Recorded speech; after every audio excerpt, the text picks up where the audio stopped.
دوستدار ہیں، اور اے کاش ظالم لوگ جو بات عذاب کے وقت دیکھیں گے اب دیکھ لیتے کہ سب طرح کی طاقت اللہ ہی کو ہے، اور یہ کہ اللہ سخت عذاب کرنے والا ہے۔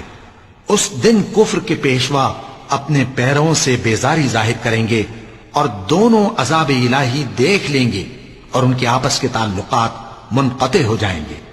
یہ حال دیکھ کر پیروی کرنے والے حسرت سے کہیں گے کہ اے کاش ہمیں پھر دنیا میں جانا نصیب ہو، تاکہ جس طرح یہ ہم سے بیزار ہو رہے ہیں اسی طرح ہم بھی ان سے بیزار ہوں۔ اس طرح اللہ ان کے اعمال حسرت بنا کر دکھائے گا اور وہ دوزخ سے نکل نہیں سکیں گے۔ لوگو، جو چیزیں زمین میں حلال طیب ہیں وہ کھاؤ، اور شیطان کے قدموں پر نہ چلو، وہ تمہارا کھلا دشمن ہے۔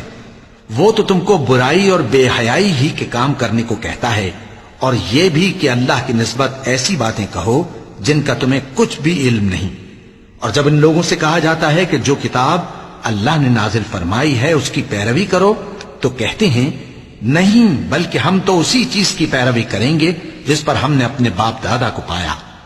بھلا اگرچہ ان کے باپ دادا نہ کچھ سمجھتے ہوں اور نہ سیدھے رستے پر ہوں، تب بھی وہ انہی کی تقلید کیے جائیں گے۔ جو لوگ کافر ہیں ان کی مثال اس شخص کی سی ہے جو کسی ایسی چیز کو آواز دے جو پکار اور آواز کے سوا کچھ سن نہ سکے۔ یہ بہرے ہیں، گونگے ہیں، اندھے ہیں کہ کچھ سمجھ ہی نہیں سکتے۔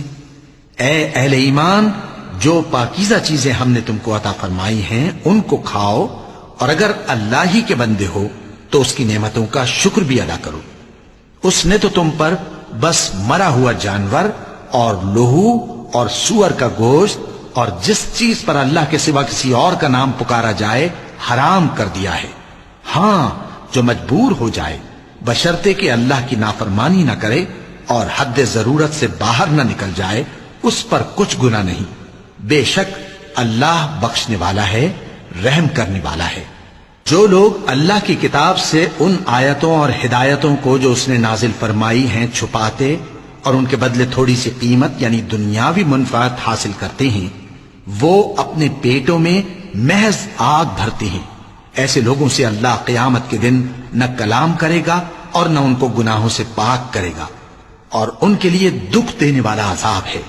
یہ وہ لوگ ہیں جنہوں نے ہدایت چھوڑ کر گمراہی اور بخشش چھوڑ کر عذاب خرید لیا۔ یہ آتش جہنم کی کیسی برداشت کرنے والے ہیں۔